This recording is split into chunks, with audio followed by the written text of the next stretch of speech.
हम्म।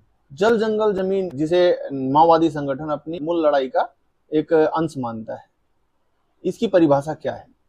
इसी का परिभाषा यही है,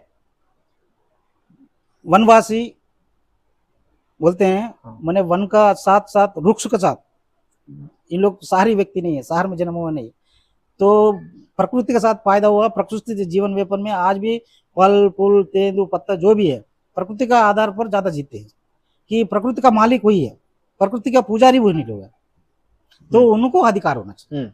जल जमीन, जल भी चाहिए, जमीन भी चाहिए, वन भी चाहिए, ये तीन चीज उनका है, उनका संपत्ति में हम कोई दखल नहीं देना है। मतलब दखल किस टाइप का? दखल बोलने से देख, कभी बाहरी व्यक्ति जाते हैं, हाँ। सरकारी संपत्ति है बोल के कब्जा कर लेते हैं। हाँ। सरकारी संपत्ति कैसा होगा? हाँ। तो फिर हमारा संपत्ति कहाँ है? बात ही है ना भाई, तू भी नागरिक मैं भी नागरिक हूँ, तेरा सब कुछ होने के बाद हमारा कहाँ है? ये बात में अभी संघर्ष यही हो रही। फॉरेस्ट बोलते हैं जंगल हमारा, तो उन लोग बोलते हैं भाई जंगल का मूलवासी हम है, मूलवासी आदिवासी हम है, ये जंगल का संपत्ति हमारा ऊपर आना है। जो भी चीज है, खनिज हो, लकड़ी हो, जो भी पहाड़ी हो, नदी हो, उसमें जो भी संपत्ति है हमारा प्रति होना चाहिए, हमारा उपयोग लायक होना चाहिए।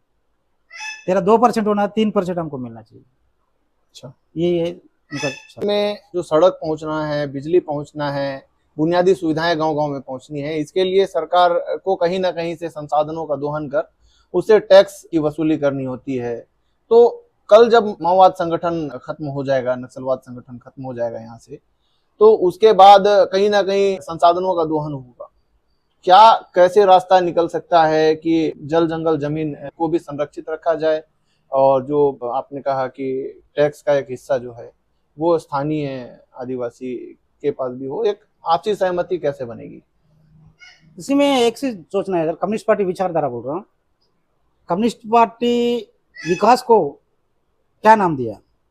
विकास मतलब ये होता है शारीरिक विकास, मानसिक विकास, सामाजिक विकास, आर्थिक विकास।